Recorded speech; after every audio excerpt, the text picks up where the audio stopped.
Hey everyone, and welcome to today's webinar on the new prospect funnel. So this is a system that's put in place into everyone's database in the automations and document templates section. And what I'm going to be going through today is just making sure that you have people and prospects coming into that funnel, as well as cycling through it once you've turned on the automations, changed the document templates, all of the pieces that go into that. We're going to kind of walk through that, as well as what that looks like on a day-to-day basis. So what it means when a new prospect enters their information on your website, and then the stages that they go through, the actions that happen in Zen Planner, and the communication that gets sent out. So we're going to be covering all of that.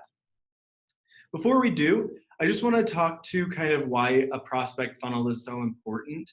It's so often that we see businesses without a process of capturing leads and following up with leads. So they have people falling through the cracks that have reached out and shown interest. Keep in mind, if you ever feel like you're maybe bothering these people who are your leads with a bunch of emails or phone calls, this process starts with them entering information, asking for more information, or to sign up for a free trial. They're showing interest in your business by visiting your website and then asking for more information and giving you their information. So keep in mind that even if they don't answer the first call or the second call, or they're not responding to your emails, maybe they're just busy.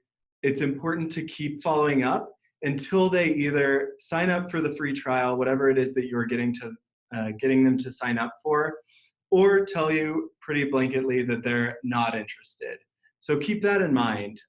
We want to make sure that not only are you following up with these leads, but anybody on your staff is following up in the same way. So it's important to make sure that you have a prospect funnel that is blanket across your entire organization, and all of your staff know exactly how to follow up with a prospective lead and that they're following up appropriately. So let's go ahead and get started. I'm going to jump into my database and we'll go from there. Keep in mind that this is being recorded, so if at any point you need to jump out or you miss a section, I will be sending this in a follow-up email. And also keep in mind that you can ask questions during the webinar. I have Mike here with me answering questions. He'll be responding in the Q&A. And then at the end, if there's anything that we can go over as a group, I'll be following up with those questions. But otherwise, let's go ahead and get started. All right, so I'm gonna first log into my database here, CrossFit in the Rye. And the first thing we're gonna look at is to make sure that our widget for the website is set up correctly. And I'll explain that here just a little bit. But what we're gonna do is click into Setup, and we're gonna scroll down to My Widgets. So we have website widgets here, and then under My Widgets, we can see the widgets that I have created currently. If you don't have one of these widgets on your website, I'll be sending out a help document on how to create one and how to embed it into your website.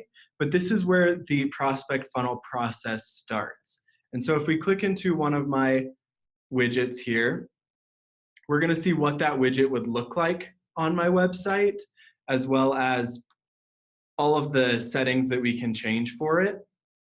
The one thing we want to make sure of when we're either editing our widget or creating a brand new one is that the source here is listed as website. That automatically tags somebody who enters their information into this widget with the prospect source of website, meaning that they came from your website and that's how they found out about you. Other ways may include drop-ins, Facebook, a phone call, all that kind of thing. But for this specifically, we want to make sure that source is website. So if we click back into My Widgets, and if we were to create one from scratch, same thing. This is going to be blank. So we're going to want to choose the website option and then customize it the rest of the way. Again, if you do not have one of these on your website or you haven't created one yet, there will be a help document that you can take a look at when you are setting that up. So I'll send that out in my follow-up email.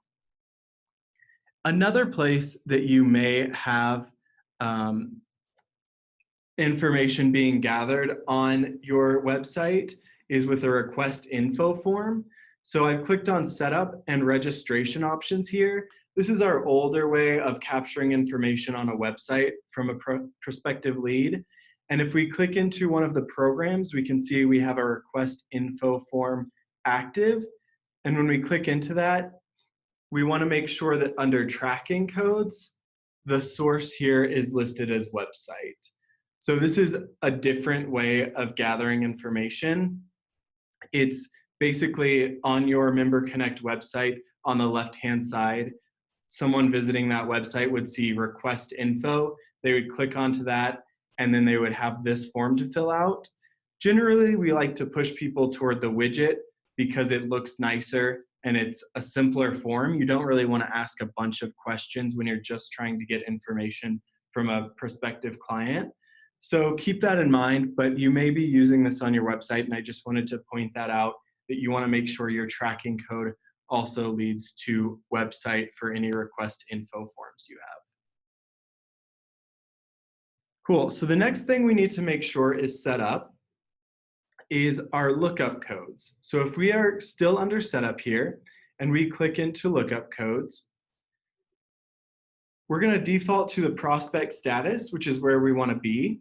And we want our prospect status lookup codes to look just like this.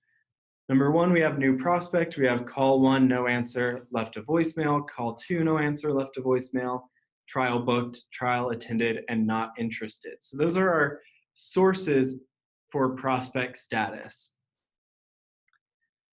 The reason that we want to make sure that this is set up this way is so that we're following along the exact same way with every type of prospect. And there's a help document that I'll be, again, sending out in the follow-up email, but that will point to and walk you through the exact things that I'm talking about.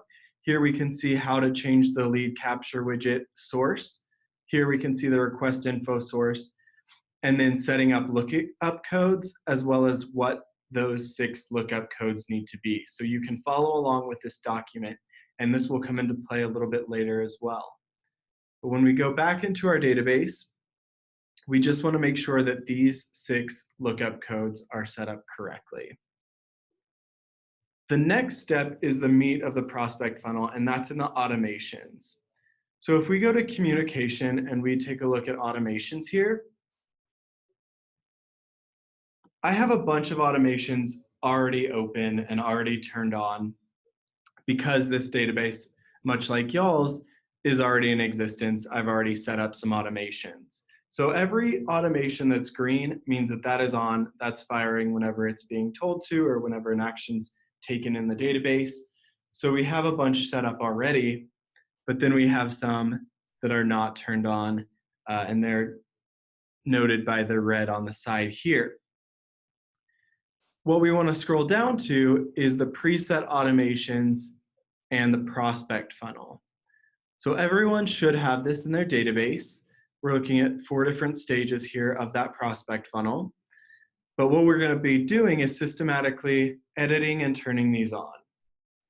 Now, before we do that, because this is a new way of gathering prospects and funneling them through our system, we want to make sure that we're not sending duplicate emails to people who inquire online. So if we flip back to this help document and scroll down, we're going to see step 5 here. We want to make sure that these automations that we may have turned on at some point are not turned on, because these are other automations that are across the board in everyone's database, and they're common that you would use these, like the class confirmation free trial or the first class email. All of that, you want to make sure that that's turned off, because these prospect funnel automations are going to replace those. So for instance, the first class email, or let's say free trial staff task. I think I have that one on. So we're going to click into our database, scroll down, and this new prospect staff alert, yes, is what we're going to be, or let me make sure. Basically, we're going to be looking for those and making sure that they're not turned on. So new prospect staff task, I do not have turned on currently. Class confirmation free trial email. That one's under the calendar. Cool. So it looks like most of these I do not have turned on actually. But you just want to make sure that you haven't turned them on at any point because like I mentioned, they are very common and they're something that normally you would turn on, but these prospect funnel emails are going to take over for what these are doing. Cool. So if we scroll back down and take a look at the prospect funnel section of our automations, what we're going to be doing is clicking into each one, changing something about them, and then editing the email or staff task that goes out as necessary. So first, I'm going to click into the stage 1 inquiry confirmation prospect email. What that means is that somebody has entered their information into the widget that we've created, and now they're going to get this email. You can tell that the prospect is going to get this email because it's denoted by the last section prospect email here, whereas staff tasks are internal tasks that are created both at the same time. And I'll show you how that looks in the system, as well as how that looks to a prospect. But if we click into our stage 1 inquiry confirmation, we need to change something about this automation. And if we click back into our help document, again, you'll have this to refer to and walk through as you're doing this, but this tells us exactly what we need to do to change this automation. So for stage 1 inquiry confirmation prospect email, we need to set the prospect source to website. So we're going to come back in here, we're going to click on prospect source and click on website. That's the change that we need to make. So as we can see, this automation goes out 0 days after the prospect inquires, so immediately after that. This message template that is already created is what's going to be sent to that person via email. But we're going to save changes here and then circle back into that. And then this is just some categorization tools. And we won't activate it just yet because we want to make sure we change the template. But if we save changes,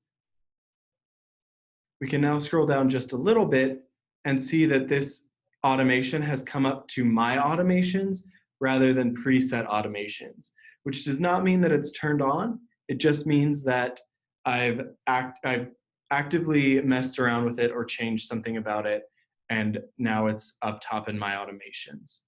So as you can see, the prospect's source is still website. And when we come down, we can open the message template editor. And that's going to bring us to document templates and the email that this person is going to receive once they have filled out our widget. These are important to update because they list information specifically for you as well as the actual message that's going out. So like this says, important setup is required on the automation page, set prospect source to website. We did that already when we changed our prospect source on this automation. So we can say, okay, I've done that. I'm going to delete that out of here. And then this is the email that's going to go to that person. So let's say Kyle has just signed up on our website, requested more info. So this will say, hello, Kyle, thank you for your interest in CrossFit in the Rye. The staff member will be reaching out to you shortly. In the meantime, feel free to call us directly at the phone number listed in your business info. So all of those are going to fill in automatically for you. But maybe you just want to change the way that this is presented, and you can change the wording here as necessary. It's pretty standard, pretty generic text here, but again, you can kind of set it up however you want. We can also see that this is going to the primary email of the person who has asked for more information. And then it's also, if they were to reply to it, it would go to your school email.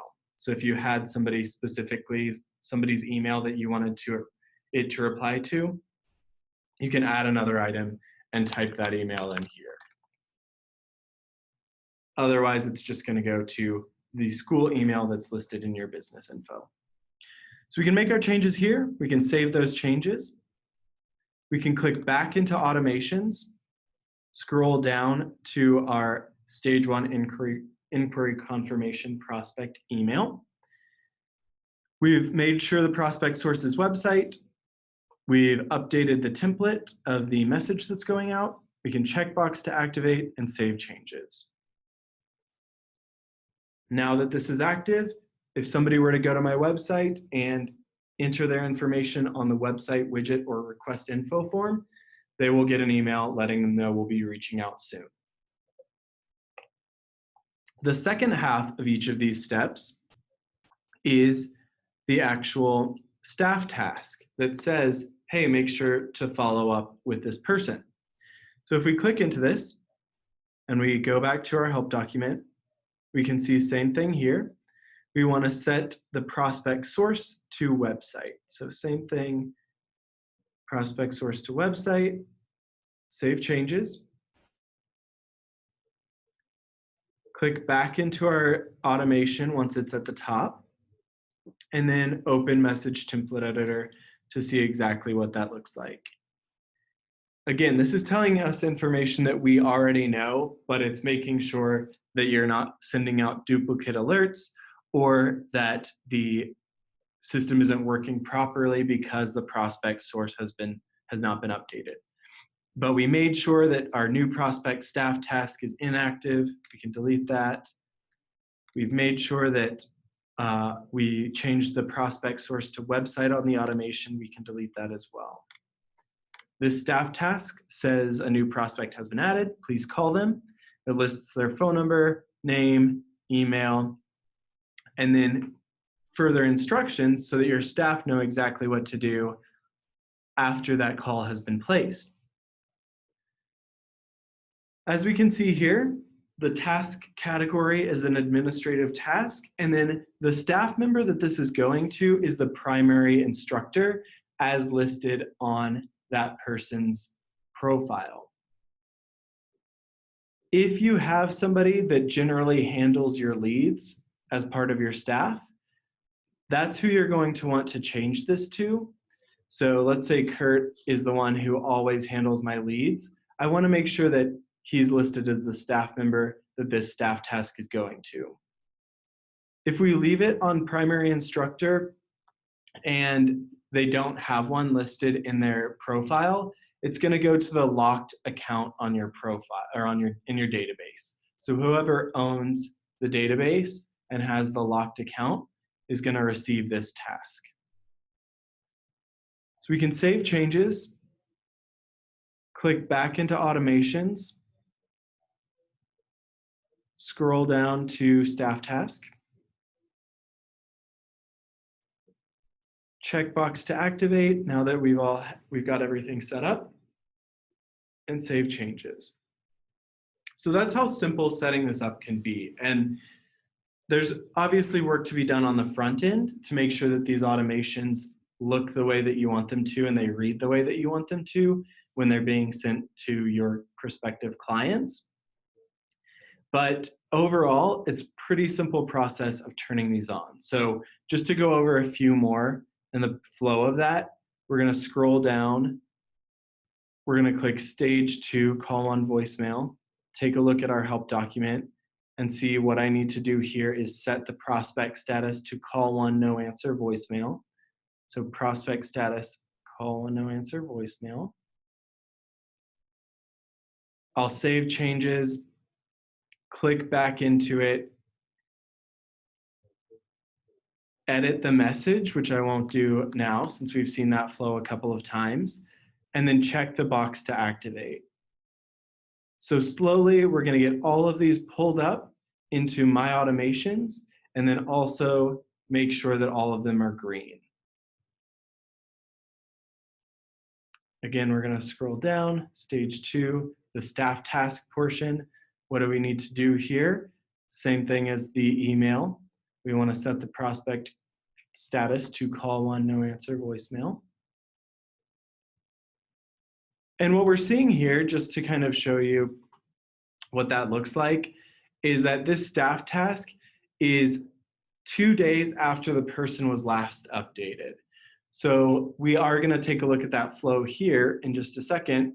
But what that means is that when this person was moved from new prospect status to call one, no voicemail, or call one, voicemail left status, that's when they were last updated.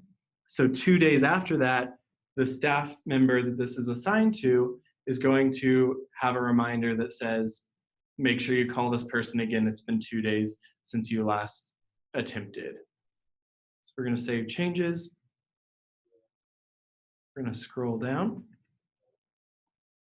click into that checkbox to activate after editing our message, of course, and then save changes. So slowly we're getting all of them up into my automations. Slowly we're all turning them green.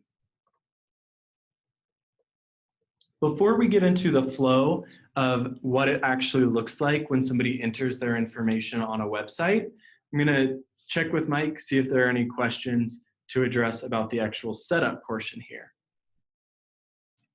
All right, so the first question was about having a more general way to have these tasks updated so that any one of your staff member can jump on these rather than having it go to a specific person. I think the best way to do that is with these staff tasks, every time a task gets added to a specific person, they also receive an email. And we're going to look at that here in just a second. But if you were to create a staff account on your Zen Planner database with the email address of staff at your business name or something generic that everyone can be checking, they can see the emails that are being sent to that address and can follow up as necessary. So that's one way to kind of go around that, is to have the tasks be assigned to a generic profile on your database. Then that generic email address that you're using that can be checked by any of your staff members can be a place for them to check and see, okay, this task was assigned, I'll jump on that one. So that's one way of doing that. You're also able to duplicate this process based on the program. So you can create as many of these funnels as you need to for different programs. It's going to be a lot of setup on the front end, but in the end, you're going to be able to get more specific and know what each person who's prospecting is like interested in, whether that's like boot camp or yoga or like whatever section of your database or your business that they're interested in. The way to do that would be to create multiple widgets, as we saw here. And then after creating those widgets, when we click into them, we can see different programs. So you can create, as I have here, I think this one's a CrossFit program, so I can make sure that this is set to CrossFit group and place them in different places on your website. So if you have a page that says, are you interested in finding out more about our CrossFit program, fill out this form. They'll then be moved into the CrossFit group program. Whereas you can have a different part of your website that says, are you interested in the martial arts, and have them pulled in from that as well. Then when we go into our actual prospect funnel, when we scroll down, you can click into stage 1. We just want to make sure that they're coming from the correct prospect source. So you would create multiple sources, like website, parentheses, CrossFit, website, parentheses, martial arts. And that's how it's going to differentiate them in your widget. So again, let me scroll to my widgets. We can separate them by program and by prospect source. So that's also under Lookup Codes. When we scroll down to our lookup codes under database tools. We have prospect source, and this is where we could create website for CrossFit, and then website for boot camp, and then change that within our prospect funnel as well as our widget. So that's definitely a little more in depth. And if you have questions about that, definitely reach out to our customer support. But that is a way to separate it so that your staff knows who they're reaching out to, as well as what interest they've shown or what program they're interested in. All right, so let's say we've got our complete automation set up here with the prospect funnel, and we have stages 1 through 4 all set up. Here is how that's going to kind of look in a day-to-day situation. So what we're going to do is take a look at our widget, which I don't have a website to put this on, but this would essentially act as our website. So a customer or member would come in, they would fill out their information.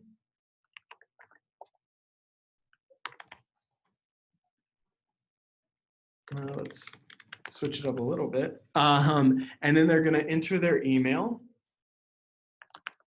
We're going to do test Zen Planner at Mailinator. And then our phone number. So because I have that automation turned on, this person is going to say, okay, I'm interested in finding out more. It says, thank you. We'll be in touch with you soon. And then when we go into our database, we're going to make sure in the template editor here,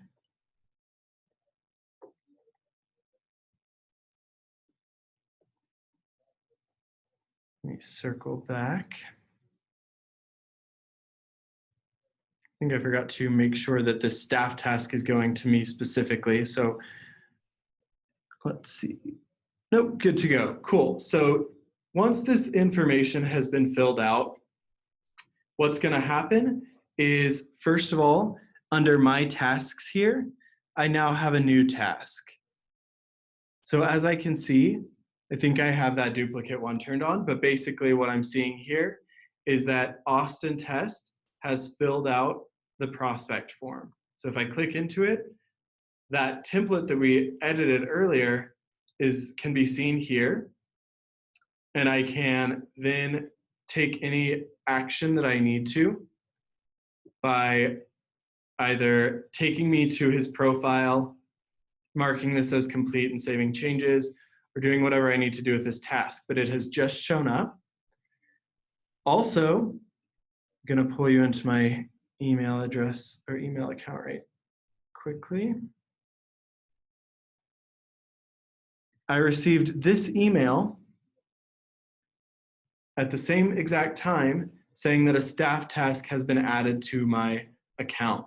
So this is where that generic email could come into play. So if you have a generic email that everyone can check, this is where anyone can see what tasks have been added, or they can be logging into that account on Zen Planner. But basically, this task has been added, and then I got an email letting me know that a task has been added. So as soon as that person has been entered, I'm ready to take action because I know their information and I know that they've just reached out.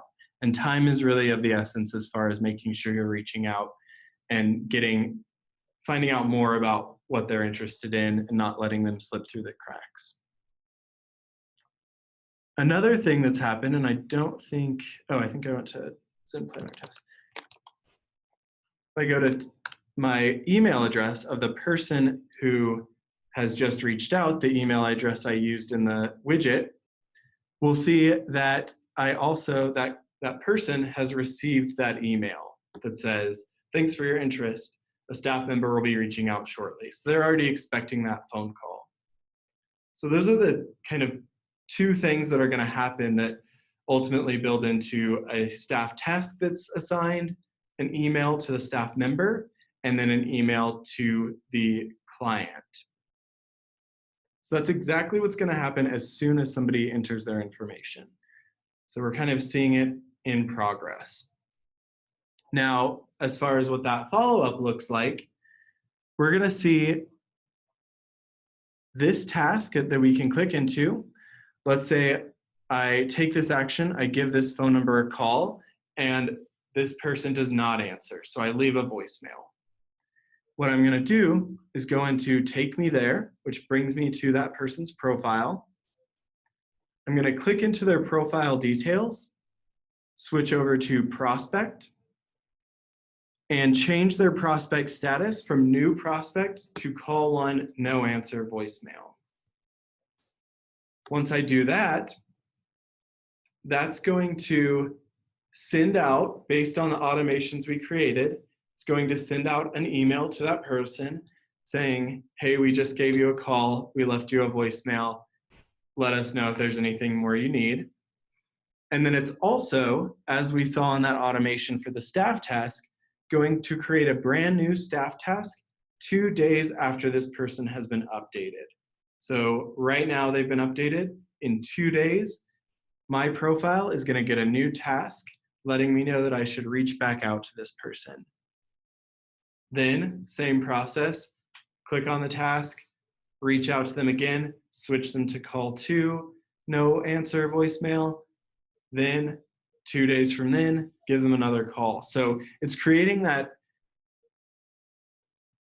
prospect funnel that is the same for every single person who fills out the widget. Now that I've actually called this person back, I can go back into my tasks, click into it, say this task is complete, and save changes. So I'm done with that person for now. In 2 days, if they don't reach out in another way, basically I'm going to be reminded to reach out to them again. Cool, so that's kind of the front to back of the prospect funnel. As far as setup goes, like I mentioned, there's a lot to do in the setup section. You're going to follow along with this help document that I'll be sending out, but it really step by step tells you exactly what you need to do. And then once that's done, that process is so much easier for your staff members to be following up with people. And it's going to create a system that is the same across the board. So people, won't have 2 different types of experiences with your follow-up process. Maybe one person gets reached out to and one person doesn't hear from you for a week. So you want to make sure that you're not letting anyone slip through the cracks.